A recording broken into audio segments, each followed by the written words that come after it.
Welcome to Directly Correct, a Feelings podcast with Cole and Scott. Today's guest, Jen Diamond Acosta, Global Skills Lead at Kentview. Thanks to our sponsors, Lightcast. The world is full of talent data, but more data can lead to more questions, uncertainty, and stagnation as organizations sift through it to figure out what's fact from what's fiction. Lightcast talent intelligence platform answers your most difficult workforce questions to drive meaningful business results. With more than 20 years of experience as MC in Burning Glass, Lightcast accelerates your work, bringing together hundreds of billions of vetted, constantly updated data points and incredible insights to drive strategic talent decisions. Your organization can tap into the deepest open repository of skills, supply, and demand data in the world to transform your hunches into a skills-based future for your organization. Lightcast's flexible solution, used by 67 of the Fortune 100, can integrate your own data, be guided by in-house talent experts, and give you the tools and confidence to explore it for yourself. To learn more, book a demo at lightcast.io. All opinions are our own and do not reflect those of any other organization. Well, Jen, welcome to the podcast. Thanks. I'm so excited to be here. Thanks for having me. These are the good times. When did we meet? Cole, you and I met in 2015. We were in a PSYOP symposium together on predicting retirement. That's what it was. Okay, because I was like, I know we had a connection. I actually have a story. I forgot that you were the genesis of this story. I forgot about this. Tell me. I have a story I tell about you. Do you mind if I tell it real quick? Please tell it. I can't wait to hear it. Hopefully, I can't wait to hear it. Well, it'd be good to actually finally give you credit because I've forgotten who this happened with. But we were doing. I always tell the story of how I had a PSYOP symposium where I had put together 3 really robust, and this is when machine learning was still new, like machine learning models of predicting, turnover and retirements. And I was really proud of, the coefficients that I had. And it was so predictive. And this was kind of cutting edge at the time. And then I presented on a PSYOP panel, and the other person on that panel, which happened to be you, Jen, said, well, our organization just asked managers how likely they thought a person would quit. And your predictions were higher than mine. And I had 3 different models that I had chosen. And I was like, this is such a crappy feeling. But it's one of those things where I say, sometimes human intuition is actually still helpful in the age of machine learning.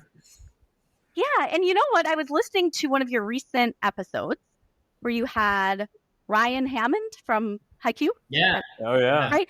And I actually had the same memory, and I tied it back to that experience because he was talking about how their prediction with all of their fancy data, right, of attrition or likelihood to job search, right, was similar in magnitude to just asking people. But the key point was it was explaining different variants, right? And so it was still valuable because when you do both, right, if you were to ask people and look at that data, you would get a stronger prediction. And so it's so funny that you bring that story up because I was just thinking about that as I was listening to some of your recent episodes. So that's the connection we should have made. Is it predicting different variants, right? Or is it simply redundant? Yeah, if your model doesn't work, just change the predictive criteria, right? We're not actually trying to predict this. We're trying to predict Y. Yeah, could also be a route you could go. I'm not even willing to give my model enough credit to say that it might have been predicting other stuff. Looking back in retrospect, it probably just wasn't that good. But, tomato, right? Well, this is where I think we had about one person show up to that session, though, right? It was the very last session of the conference on a Saturday afternoon when the conference was ending or something like that. So I don't know, Jen. My recollection is there was hundreds of people there who were all desperately interested in what we had to say. I don't know. Right, one of us is it was the time slot. I think the session was interesting, but the time slot was not doing us favors. a nice Saturday session. The PSYOP gods just don't shine on you, right? Yeah, exactly. It was back when the format was a little bit different and they'd go all day on Saturday, but everyone would fly out. So nobody would go to those last sessions. I mean, there have been times when I've felt less than prepared and be like, "Oh shit, I hope no one really shows up to this. This could be really bad." Yeah.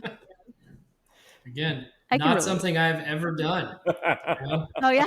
No, I can Well, like, definitely relate. well, last year some poor saps had the fire alarm pulled on them in Boston, right? Oh, that's right. That's right. It was like Yeah. a 4 o'clock session. They tried to restart it like an hour and a half later. It's like, no, everyone's at dinner at the bar. There's no way. People had moved on at that point. I was actually at a happy hour with one of our previous guests when that happened. I had no clue it even happened until the next day. But yeah, that was fun. Are you going to PsyOp, Jen? I am. Yeah, it's right in my hometown, so nice and easy for me to get there this year. I assume you're all going. Presentations to. Oh yeah. Yeah, I have one session this year, which I think is the sweet spot. Like, I like to really balance the amount of time I spend contributing to SciHot with the amount of time I spend enjoying it, right? So I have one session, and it is focused on, actually, it's related to some broader work I'm doing with SciOp around building resources to better prepare students to pursue practitioner careers and to prepare like early career practitioners to be successful that first year or two out. So that's the focus of the session, and should be good. Good people in it. How about you all? You're doing an episode, right? We have a pod. Yeah, absolutely. We're gonna pimp that later. And in fact, I don't even know if we know what we're talking about yet. Okay. I mean, we know what we submitted to SciOp, but we don't know what we're talking about, just to be clear. But Scott, do you have any other sessions other than the Directionally Correct? I do have a session. It's an alternative session, which I wish PsyOp would do more of these alternative sessions. I feel burned by some of the regular symposiums where people get up. It's like, this one's about space exploration and how we can train teams. It's like you get there, it's like, nah, it's not really the bag of goods that I was sold. But yeah, I have an alternative session. It's going to be like a game show format where people change their minds. Like someone will come up with a crazy idea and try and convince people in the audience to change their minds. More on that later. I think it's a Saturday session. That sounds so fun. I think we need more of this, right? More like engaging content. Absolutely. I mean, SciOp says they want more of that, right? So that sounds like an amazing session. I mean, what we say and what we do are oftentimes different things. But yeah, like, and I think you had a similar idea a few years ago, Scott, didn't you? Yeah, we had a similar idea, and it got killed and somewhere in the process. I never got a review letter from the reviewers. It just got killed. I just got like a no. you're not included. No feedback. See, no feedback. I see this as a win, Scott, because what that tells me is that there's an evolution going on. Whereas you could submit a similar idea years later, and not only it be accepted, but it's a really cool idea. So, in fairness, I had to change the title this year. I think the title of the last one was "IOSAIC was dead," which may have been pushing the envelope just a little bit for SciOp. But I put it out on Twitter, like, hey, has anyone got like a crazy IO idea that they wanted to defend on stage? And I have got so many responses to that. It's been 6 years, but it's still the highest like and comment chain I've ever seen on Twitter for myself. Not anybody, clearly.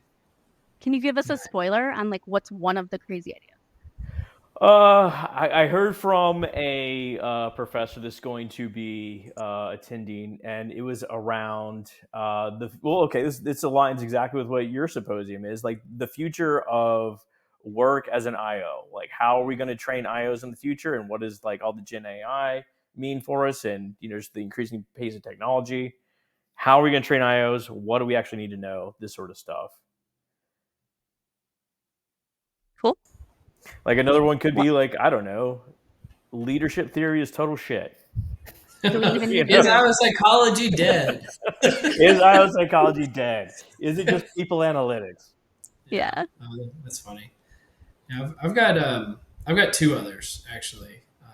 I got one on doing like IO podcasts which is kind of fun. It's like very similar to what we're Very, doing right now. very meta podcast, meta Yeah. session. But it's with, I think, 3 or 4 other people that also have IO related podcasts. So I think it should be pretty interesting.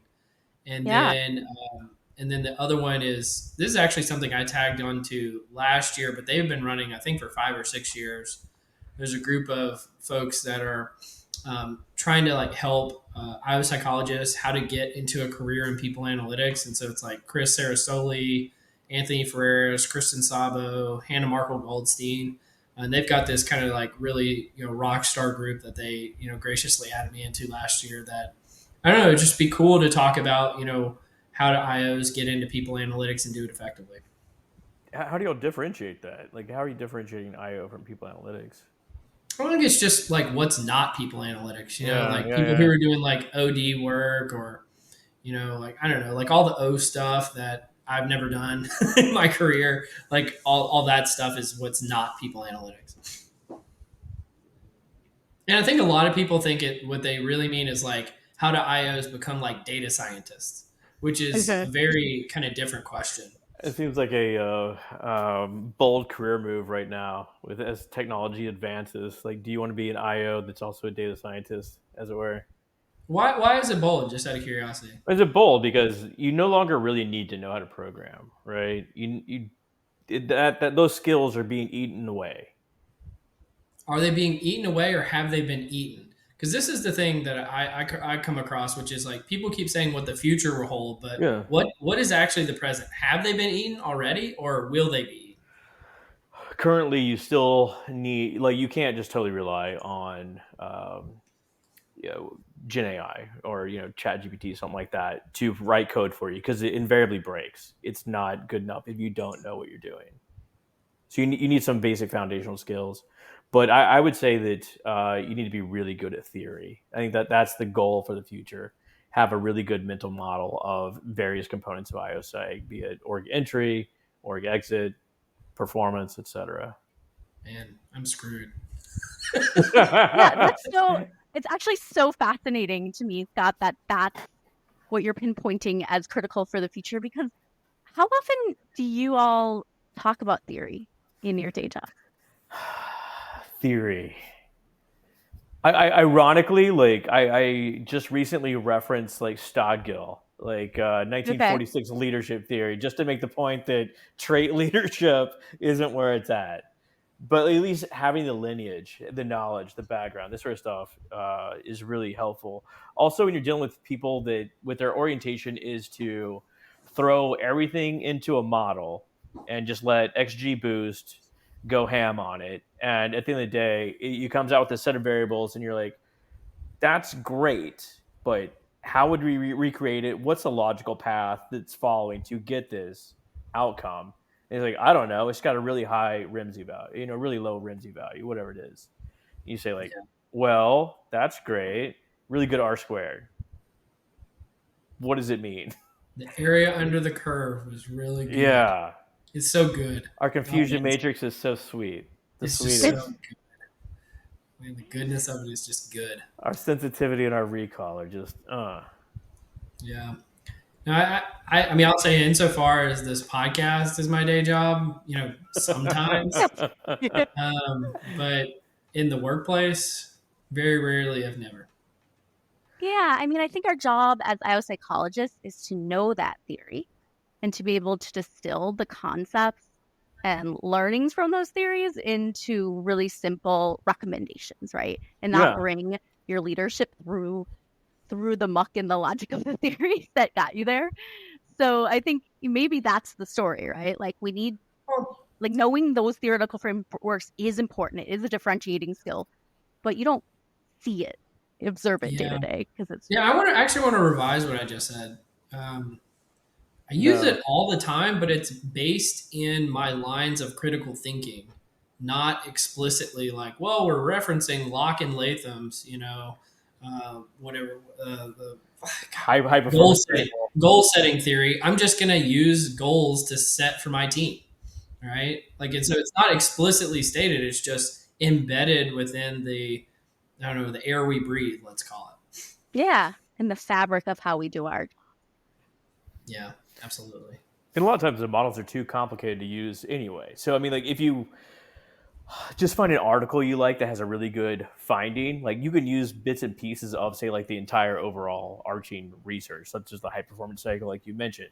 You can use some certain sort of set high specific goals. That's pretty easy to implement, but you're trying to do the entire cycle.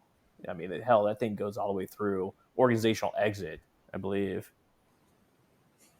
And then now even alumni programs, like that's like the new thing. Trying to analyze how people that used to work for you feel about you and would they be willing to come back. But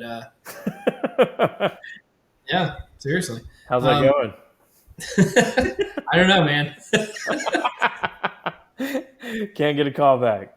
Can't get a call back. But well, I'm curious, Jen. You're doing work. I think, and I would love for you to kind of explain this. What I would thought would have been called like traditional IO work in the skills space, but it seems like everyone that are non-IO psychologists just discovered skills a few years ago and think it's like this new thing. So can you tell us like what is this new thing, and is it the same as the old thing? Is it something different? Like what's going Sure. on there? Sure. Yeah. And I love that lead in. I always start by saying skills are not new. We've known about skills for decades and decades and decades, right? And we've always wanted to hire people based on skills and promote people based on skills, etc. The obstacle that we faced was around the impracticality of having of getting and use and maintaining a database of useful skill data about Oh our yeah. talent, the skills that our people have, and the skills that we need, right? And the effort that would have taken in the past to maintain that data it was not worth it. What's different now is the advancements that we've seen in AI have made it possible to automate at least a first pass at generating that database, right? And so I caution us to say AI has come and automated it all, right? Because we want to be really careful about how much we rely on AI to measure the skills of our people or attributes of our people. So I always have a guiding principle around we start with AI and we validate with humans when we look at AI measurement.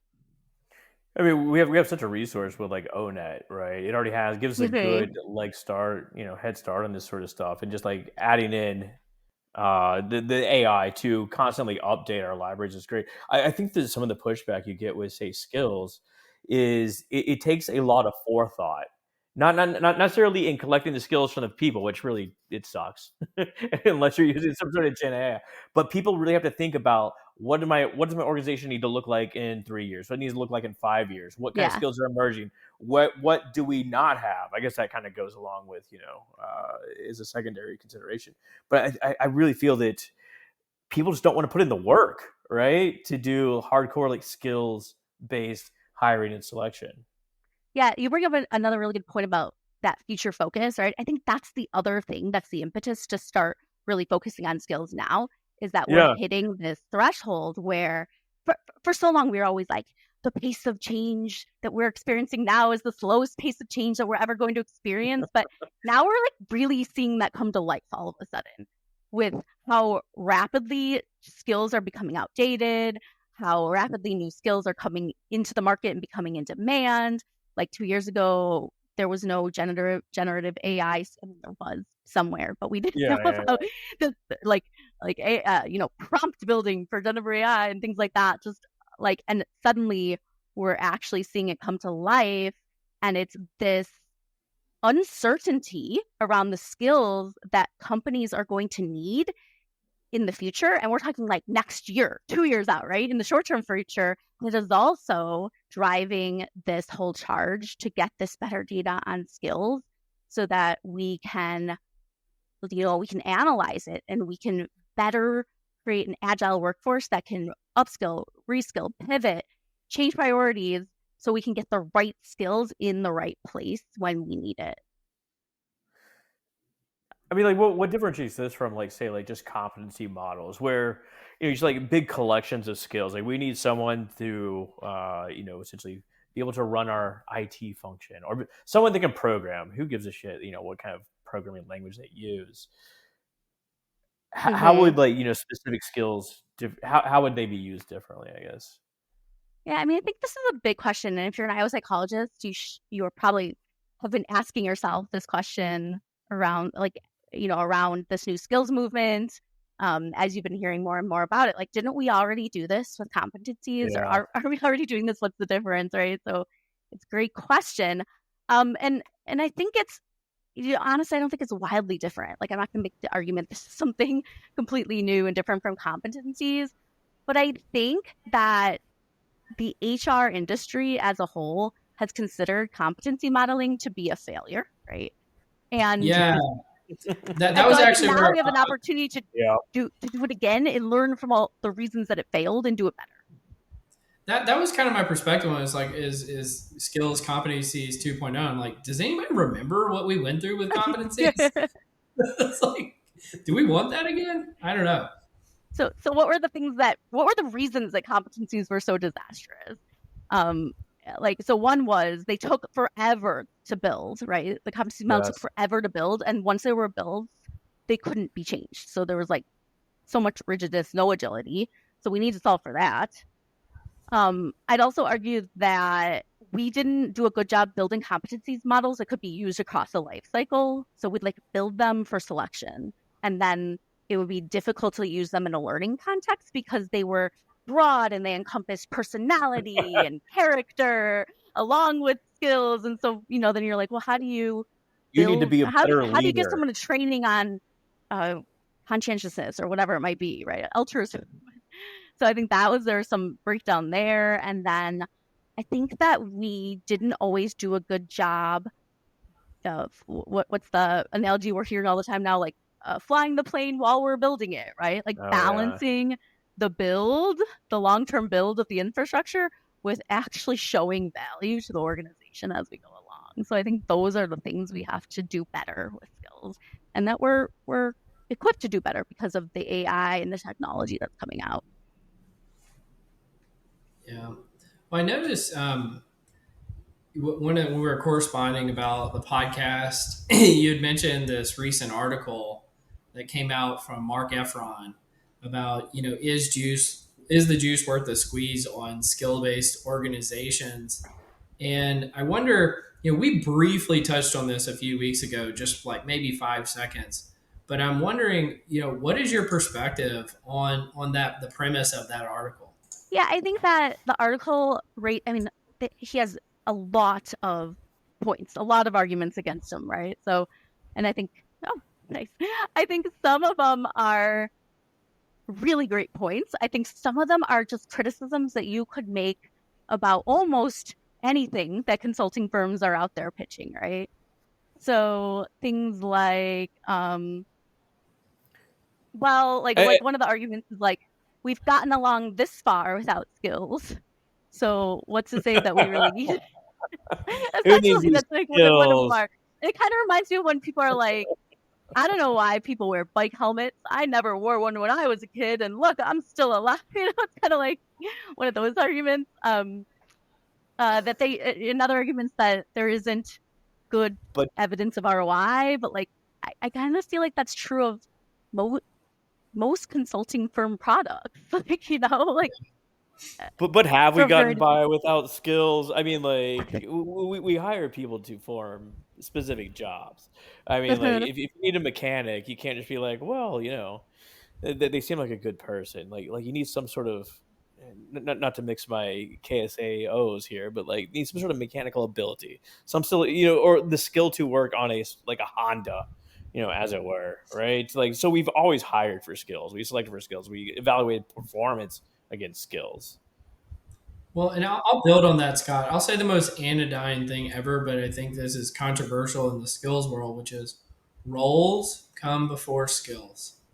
So once you've determined what the roles are, and you can build people's skills within those roles, but there isn't a post-role world where there are no roles and all there are is everyone is just an amalgam of skills. Mm-hmm. I'll kind of go back to the article real quick, though. I think the primary criticism, without all the other window dressing that's in here, because this is a long article, is that the cost of these skill programs are obvious, while the proposed benefits are diffuse, right? Which means the costs are up front. You see all the money you need to spend on these technologies, these consultants, these developmental programs, or what have you, to build a skill-based organization, all the time and effort that goes into it. But you never get to actually see directly. You can see maybe indirectly, but directly the benefits of this pivot. And so it's very much like the old dictum, if it's everybody's problem, it's nobody's problem. If skills is a solution for everybody, it's really not fixing anybody. And I think that's really kind of the core of the criticism there. But I still think that there is juice to be squeezed in the skills space. It's just, I don't think there's a lot of new ground that's being covered either by what's being proposed, other than, hey, we can use AI to determine skills easier. That wasn't meant to be a mic drop. Mic drop. Well, I think, I mean, the investment, the huge investment, totally fair, right? Do you really need to commit to the full scale investment to start getting value out of skills, right? I don't think you do. I think that you can start small. I think it's incredibly important with anything we're doing for organizations that we start with a problem space in mind, that we need to be solving a problem, right? And then we need to be able to prove out that this approach that we brought in, the solution that we brought in, solve the problem. So I think starting small, focus on specific problems you're trying to fix, addressing your organization is the way to go, rather than building up the entire infrastructure, spending 2 years and just countless amounts of money on that before you see value. I think there is some risk and some danger there, because this is so new. Everyone's at the beginning of their journey, so we're all going to learn along the way. But I think. Oh, go ahead. Oh, please. No. You were the expert here. So I was going to ask about a parallel in people analytics, right? So I think there's a lot of investment in the data structure of people analytics, and I'd imagine it takes a long time to get all that set up and get it right. And oh yeah, absolutely. Do people, do you ever get questions like, is the juice worth the squeeze of this? Is the juice worth the squeeze? I think it's fair, but just like everything else in IO or research, it's like, compared to what? What, nothing? Just random guessing, going back to, just subjective opinions, or, like who your nephew is. Yeah, we could go back to Stone Age, but there has to be some sort of criterion. And just because it's not perfect doesn't mean it's not valuable. Yeah, I thought we had graduated as a society from nepotism, but maybe we haven't. I don't know. I don't believe so. I think that's going to be around forever. Well, what relationship, Jen, do you see with all the work in the skills space and even competencies and things like gig marketplaces and the future of gig work and kind of the gig economy altogether? Because I've seen those as kind of fellow travelers in this space, where a few years ago everybody was saying the future of work is gigs, and then it was the future of work is skills, and that'll enable the gigs, and then it was like, can we get the platform so everybody is a gig worker? How are those related? Right. So one of the big trends that also became an impetus for the skills work had to do with work becoming more and more fluid over time, right? And so we started to question, is the construct of a job the right way to organize work? And is it even working now? Like, if you looked at your job description, does it describe the things you're actually doing day to day? Or if you were to tell someone about your job, would you talk about projects that you're doing? So most of us would talk about projects that we're doing. And so the gig marketplace just acknowledges that, formalizes that, right? Like, let's start structuring work in the form of projects. Let's put structure around it. More structure. If we're already doing it, let's put more structure around it, and let's put a system in place so that there's the opportunity for people to learn and grow from working on these projects. There's the opportunity for the organization to optimize the extent to which they're putting the right skills and talent on these projects, and it's kind of a win-win, right? So we're getting the right skills in the right place, and as an organization, and people are also getting new and different experiences that they might have not otherwise had, which helps them to continue to grow their skills. And so that's the connection there. Again, it's not super new. Like we've always known that part of learning and development is practicing a new skill with a project, with an actual assignment, right? So it's bringing that to life in a little bit of a different lens, I think. Space learning plus learning on the job, absolutely. But you raised a really interesting question around, like, does your job relate to your actual job description? And like I know that I've engaged in a lot of job crafting, essentially gravitate towards the things that I enjoy and try to get rid of a lot of things that I don't enjoy, whether it works out or not. I have something like very related to that, Scott, that like what you're saying essentially in practice was a conversation I was having this morning with someone. And they said they started their new job and their job description was one line, right? And what that did, and this actually is to the point that Jen was making earlier about using theory in our day jobs, is immediately my thought went to the theory around role clarity, right? And that being absolutely. the key indicators of whether somebody has job satisfaction or engagement or feelings of anxiety. Well, this person was feeling an immense amount of anxiety at that moment because they might have the ability to be empowered to craft their job, but also contextually everyone around them was saying what their job wasn't. So every time they tried to craft it to be something new, they ran into a new barrier. And I was like someone else is already doing this portion, this sort of thing. Exactly. And so you could think like, job crafting can be great in an environment of empowerment, but in an environment of hostility, man, that can be a real tough environment to live in. Environment of hostility. Oh shit! They got other problems besides gig economy going on. I'm probably being a little hyperbolic by saying hostility, but what I mean is it's a tough place to navigate. Speaking of navigating, tell us about Mayflower. I mean, it came over across the seas. What a transition. Right? Yeah. So, I think this is a great platform maybe to make some more folks aware of Mayflower. Excellent platform. Well, yeah. What is Mayflower and what's Scott joking about? How about that? Yeah, Mayflower is a phenomenal consortium that is focused on employee listening. So it's all large companies with fairly mature employee listening programs. And they come together and they benchmark and learn from each other with regards to best practices employee listening, but also broader, right? Because, I'm sure we've all owned or at least had large roles on employee listening programs in our careers over time. I certainly had for many, many years. And you also get involved in a bunch of other stuff too. Like you get involved in people analytics and talent management and, what culture maybe with work or whatnot, right? And so the benchmarking becomes actually quite a bit broader than just specific to employee listening, really all things HR, right? And talent management, I'd say. Go ahead. Is it one of these groups where you don't find us, we find you kind of thing? Like a secret group or what is it? Yeah, like there is this really interesting secret society kind of aspect to it.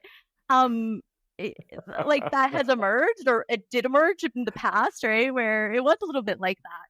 But we've definitely been making an effort to remove that element to the organization and make sure that people see us as accessible and welcoming and interested in bringing new organizations in. We absolutely do. I would say it is a really unique, an incredibly unique organization in the extent to which it provides a safe space for people to connect and really, come together to solve each other's problems.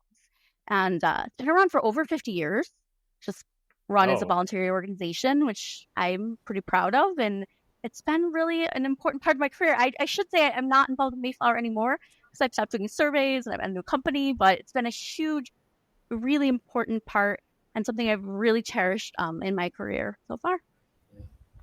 It's Well, also from a probably Lindy like, effect standpoint, 50 years is a long time. I mean, it's got 50 more years in it. But do you want to do some confusion matrix, Scott? we'll do it pretty quickly. The confusion matrix. Let's do some. How about some research roulette, Jen? This is the fun one. Sure. Can you tell me the Okay, rules? so the rules are simple.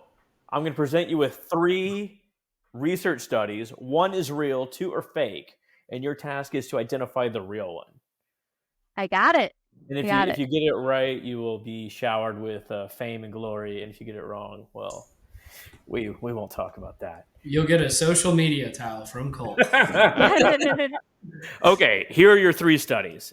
Study 1, the impact of lunar phases on ripening of bananas. It's from the Journal of Agriculture in some institute in Costa Rica. Study 2, do ethicists steal more books? Philosophical Psychology Journal, 2009. UC Riverside is the institution.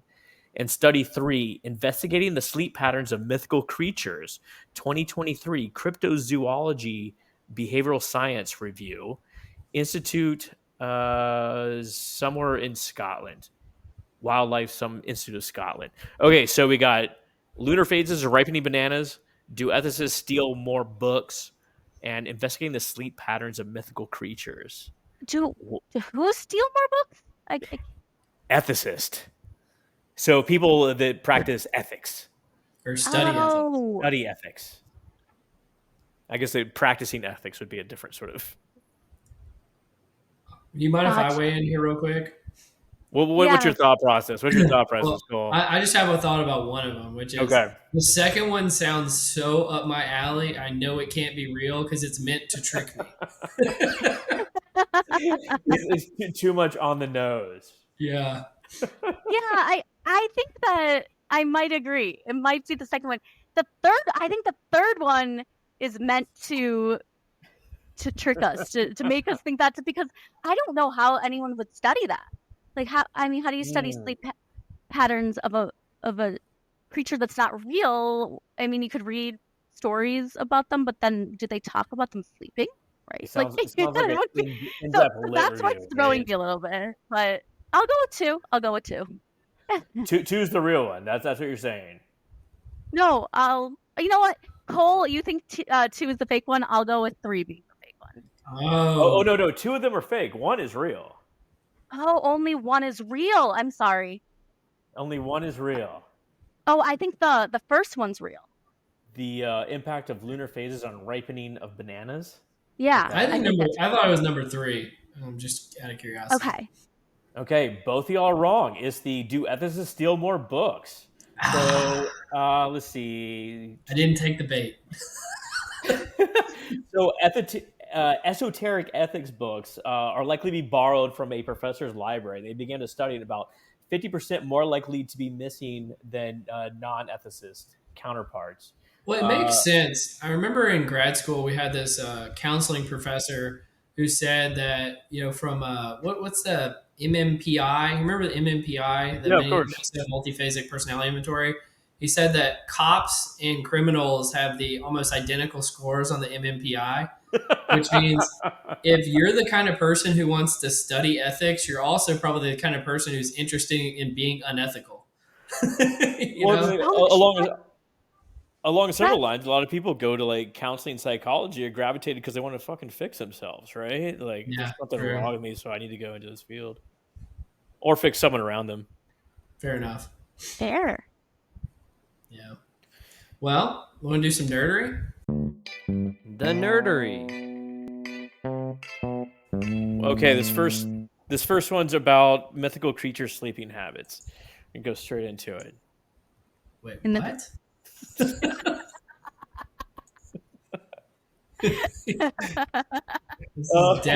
Where do you want to start, Cole?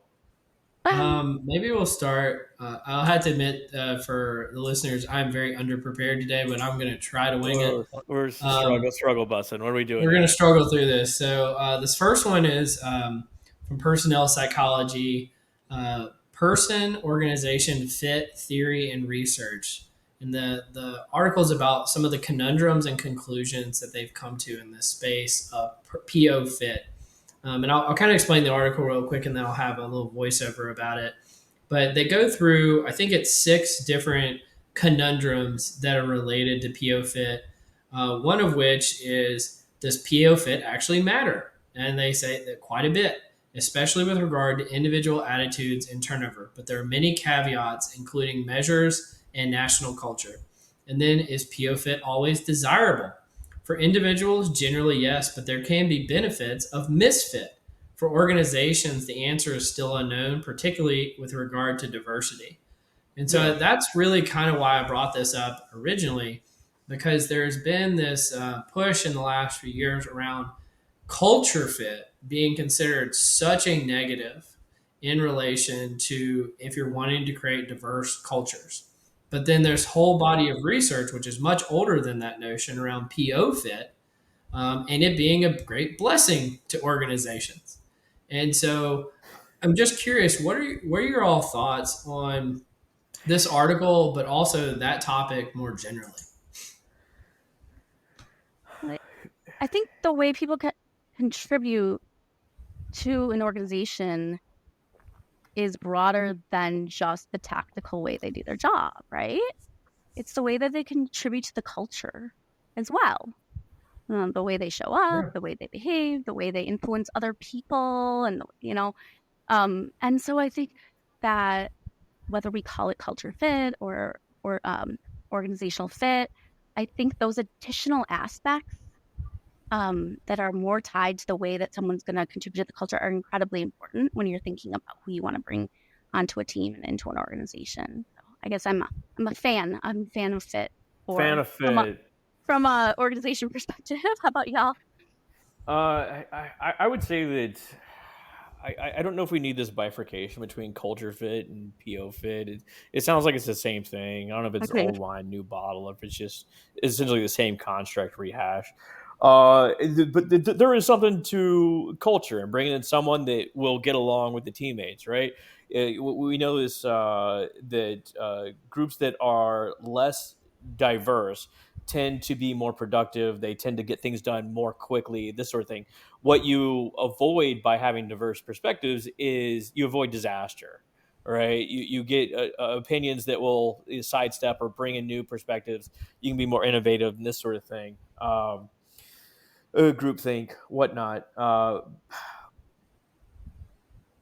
There's also something to be said about the person that's hiring for the job, knowing if that person will flourish in that job or be happy, right? So we're bringing you in because we see something, or not bringing you in because we see something in you that would mean that we're going to have to replace you in 6 months anyway. You're not going to fit in here. Unless they mean literally you're fit in the organization, like you're too big to fit in the building. I don't know. Like physically too big. I think it's actually where they're actually not talking about the same things. I conceptualize it as sort of a 2x2 chart. Is there PO fit? Is there not PO fit? Is there culture fit? Is there not culture fit? And there's really like one really good quadrant and one really bad quadrant, right? And the really bad quadrant is, like I guess where there's neither, but there's folk like there's this concept of a cultural ad, right? So we hired this person. We think they're going to be a cultural ad to our company, but that person could still have PO fit, even if they're a cultural ad to the organization. So that's another quadrant that could exist plausibly. I think the concern really exists, where a person wants to be a cultural ad, but that's being stamped out, right? This is not allowed at our organization for you to add to our culture because of your diverse background or whatever. Which is really crazy because you bring people in and be like, we love that you're fresh ideas. We love your fresh perspective. Yeah. Be like exactly one of us. You're off culture. It's like, okay, of course. Here's kind of the other side, which is I think the benefit of things like PO Fit. Like I think back to, I think this was in the 90s when Apple had that ad about like think differently, or maybe it was the early 2000s. And what they were basically saying is we have a culture of people we want to bring in, or an organization of people we want to bring in, that of people that think differently, right? Mm-hmm. This is what we're about. This is our PO fit here. And you can have a vast array of diversity within that type of culture because many people can think differently in many different ways, but that would still fit within the bounds of PO fit. And so I think this is where the conversations of the culture fit and the PO fit talk past one another is they can't realize that it really is this kind of 2x2 chart. I'm not sure if I see the difference in the PO fit and the culture fit. Well, maybe I'm wrong. Who knows? I I'm feel not, I'm like not saying you're for wrong. I the just don't know what the. literature, when you think about the studies, and by the way, that article is a blast from the past. I've not thought about how the different ways in which fit in Yes. I forgot that was a whole thing. But anyway, the point that I'm trying to make is I think the research on culture fit, at least 20 years ago, or 10, 20 years ago, was assuming that the culture was not intentionally crafted, right? And that's where you might run into some issues because you're not being intentional about the types of people you're bringing in and how you're going to make a positive contribution. You're just letting the status quo drive things, right? But the reality is that organizations are being very intentional about the cultures that they're trying to create to support their business strategies, and they're defining tenets of the culture. And I think if that is the foundation for your approach in selection, that is going to get you better hires, right? If you're like, these are the 3 tenets of the culture at Apple that's really important, right? Yeah. And you're hiring against those. I think you circumvent the concerns about diversity, and you are tying your selection practices to your business strategy in an important way. Yeah. Well, you mentioned it's a blast from the past. It's actually from 2023, but there are many blasts from the past that are like how popular they are affect how well cited they are. And so I think we've got an article to talk about just that, don't we, Scott? Listen to Cole with his transitions. This is fantastic. So, this article examines how status of research papers affects the way they are read and cited. So, we all get on Google Scholar and we kind of do our searches and we look at citation counts. I know I do. And that serves as essentially a proxy of quality, right? So these researchers sought out to investigate this, and they used data from 17,000 citations, and they did it a pretty unique way.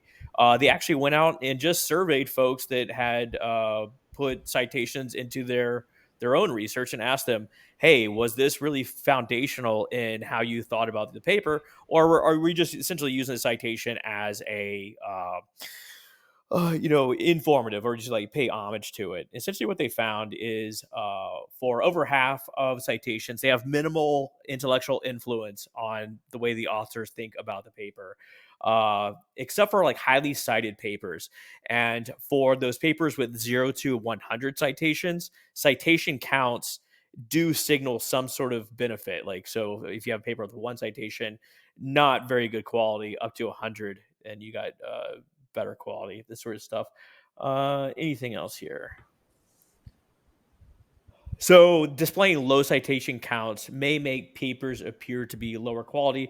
Papers with poorly perceived quality are read more superficially and discovered later in the research projects. Pretty So interesting. would it be fair to say it this way, Scott, that if you're not cited, you're definitely not an influential like kind of idea or article, but if you are cited, there's not a guarantee necessarily that you are influential. Is that fair, or am I thinking about that wrong? It's kind of like the way I think about it is like the Matthew effect. So the rich get richer. So like once a So it's a power law, another power law that we've talked about. there's definitely a power law associated with it, but that other tail is also important. So it does signal quality the more citations you get on the lower end. And another, there's like social impacts here too. Papers that are shared with your peers. So if I say, "Hey, Jen, you really need to read this paper," you're going to read that paper more closely and more likely to read it and more likely to cite it in the future So it's too. like the virality of academic papers It almost. is. It is. But it also lends credence to essentially hiding those low citation counts. So you can be like, okay, we will still give it some sort of deference, even if it isn't highly cited. As right? someone who's never received any citations, I agree.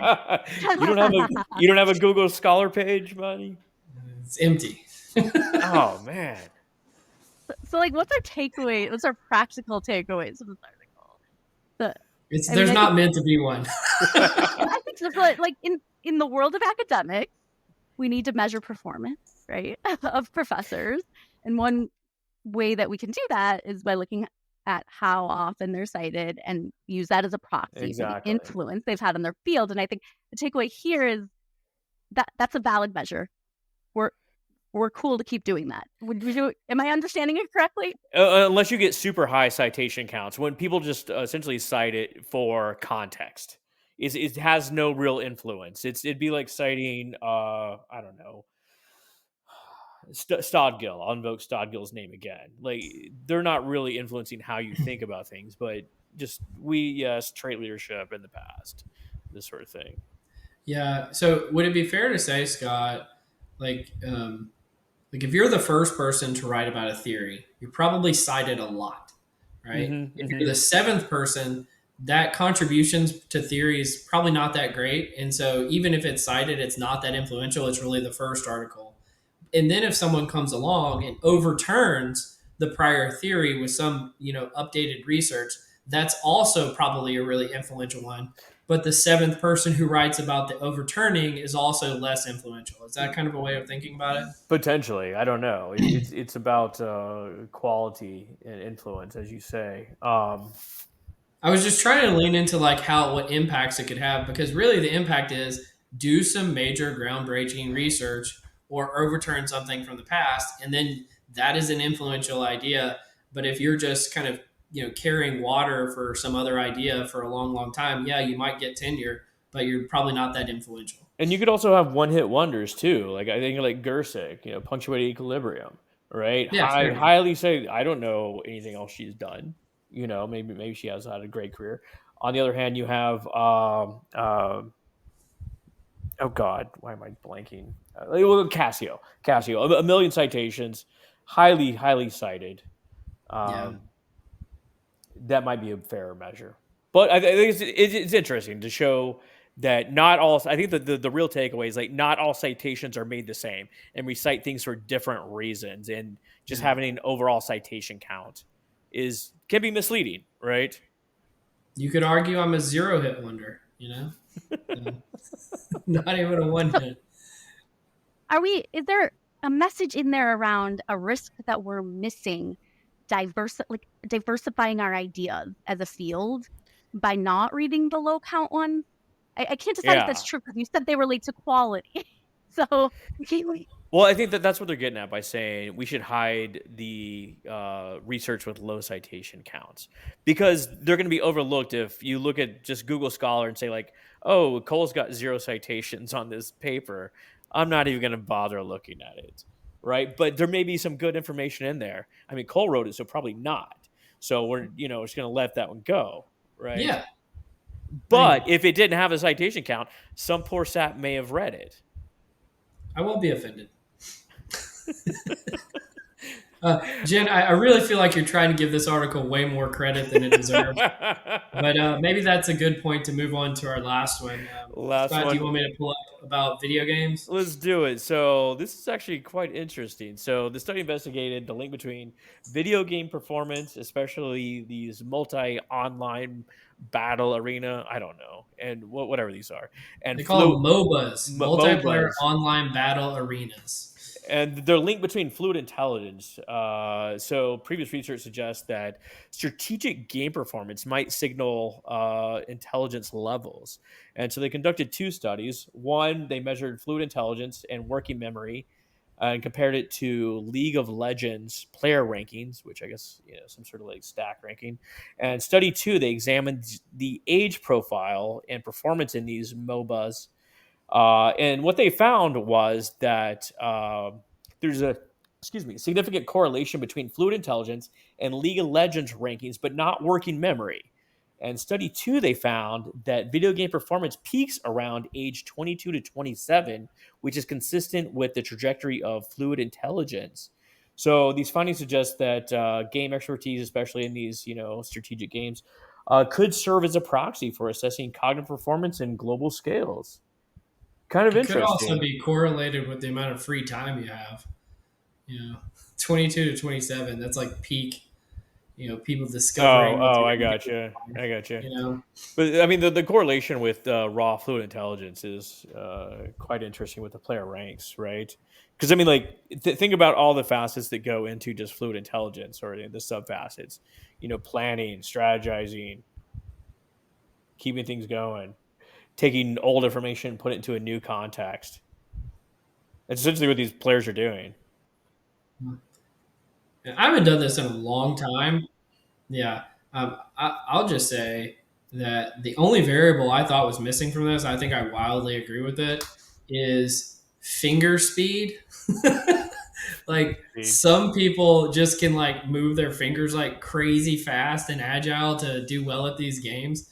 Other than that, yeah, this absolutely tracks. But I mean, like, for employment context, I mean, this kind of opened up the realm of providing people a novel sort of stimulus, novel context to gauge other sort of attributes that you may want to select on, right? I mean, Paul Sackett may disagree that we want to use fluid intelligence in our selection instruments, but it's Friend of the predictive. podcast, Paul Sackett. I'm So sure he would give us our blessing just because we're friends. is this a case for like gamification or cognitive ability tests? Is that what you're thinking, Scott? I am not making that case specifically, but yes, I think that it could be parsed over. Absolutely.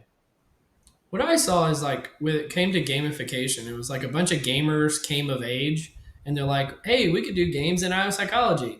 I think there actually is Yeah. some validity there. The only thing that you run into is kind of the whole is the juice worth the squeeze argument Oh. there because building games is really, hard and it takes a lot of money and resources. And do you get the benefit equivalent to the amount of resources put into it? But I think it's absolutely a pathway for, finding either confirming constructs we already know, fluid intelligence, but also potentially finding new constructs that we haven't really tapped into before. This could open up a whole new realm of skills assessment, Jen.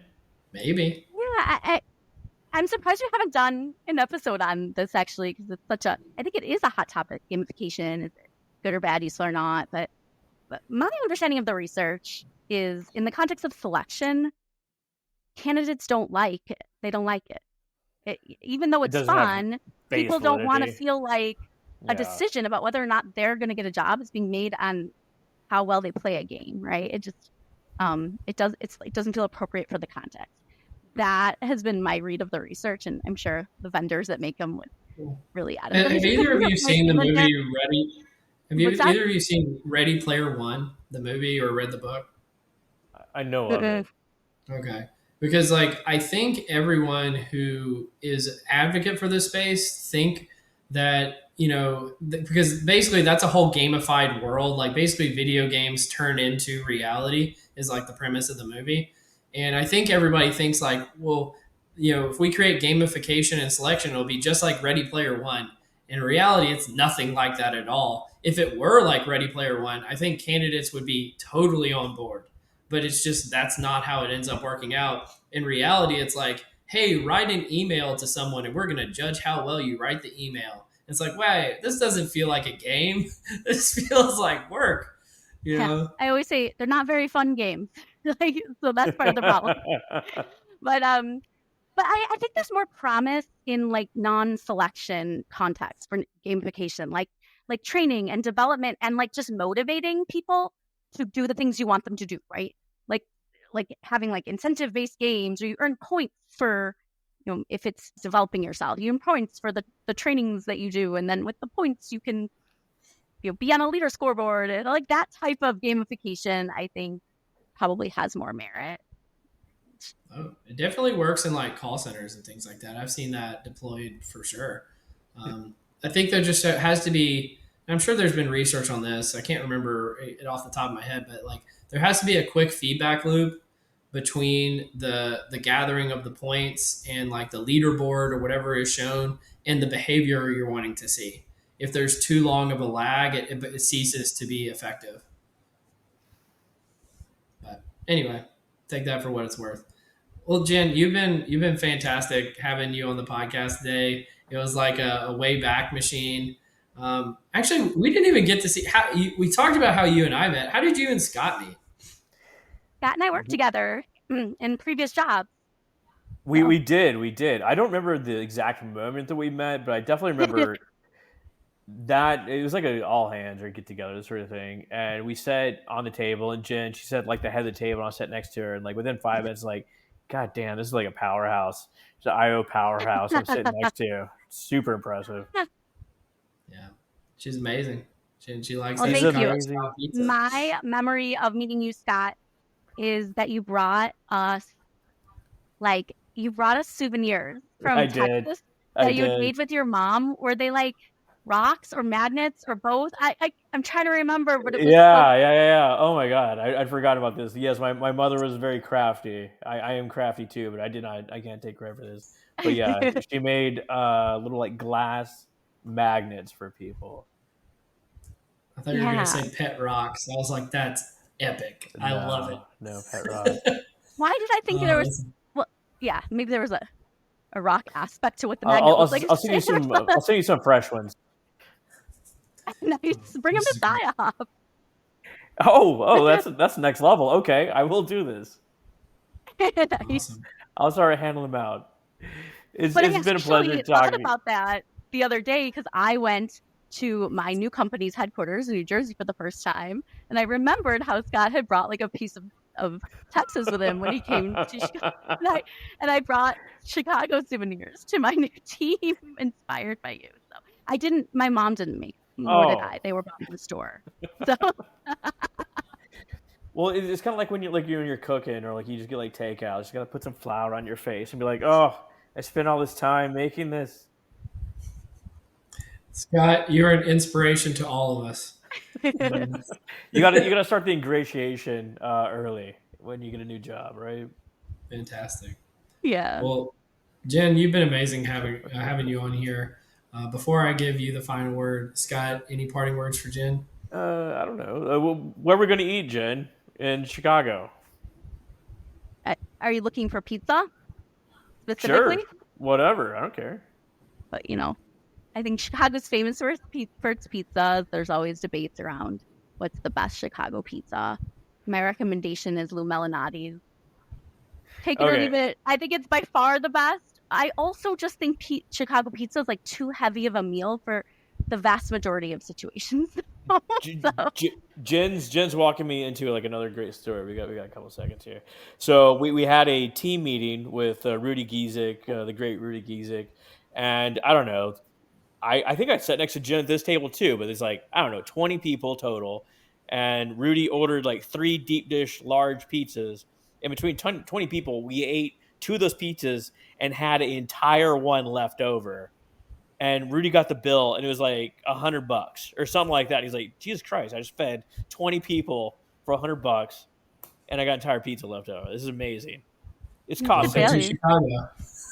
I was also going to say, if you're looking for suggestions of like a unique Chicago thing to do during your PSYOP time, Yes. in addition to pizza, my recommendation is always to go to Second City, Chicago, because it's a uniquely Chicago experience. It's a sketch comedy club that is just, part of the Chicago, tradition. It's been there for a very long time, and it has produced an unbelievable number of famous comedians. Like, if you were to name 10 famous comedians, half of them would come out of Second City, I swear. So many. Chris Farley, David Spade, I believe they both came Tina through there. Fey, Steve Carell, like the list goes on and on. The quality is really exceptional and consistently. I've never seen a bad show. And you can fit it, this is the important part, you can fit it into the nooks and crannies of your PSYOP time, which is unusual, right? Like usually if you want to go studying in the destination of PSYOP, you're like, yeah, but like this was only open during the day and I have to be at sessions. But Second City is an evening activity. You can even do like the 10 o'clock show. So you can do all your reception and be all done and then go over there. So that's my top fantastic. recommendation. Pro A tip. lot Pro of fun. tip. Absolutely. Well, You don't have to keep the podcast, by the way. I don't know if everyone cares. It's great seeing you again, Jen. Absolutely. It's good they seeing say you. directionally correct is like the second city of podcasts or something. I don't know. I mean, I can say second tier. yeah, second tier podcast for sure. Well, Jen, you've been fantastic, and you've been listening to Directionally Correct, a People Analytics podcast with Colin Scott, and today's guest, Jen Diamond Acosta. Thanks, Jen. Thanks, guys. Hey guys, Directionally Correct is dedicated to you, our listeners, to help educate and entertain you on how to effectively do people analytics. By supporting this podcast, you are helping us continue to provide valuable insights and knowledge to our listeners. Please consider becoming a patron of the podcast. You can find the link to sign up in the show notes or at patron.podbean.com/directionallycorrect. Thanks for your support.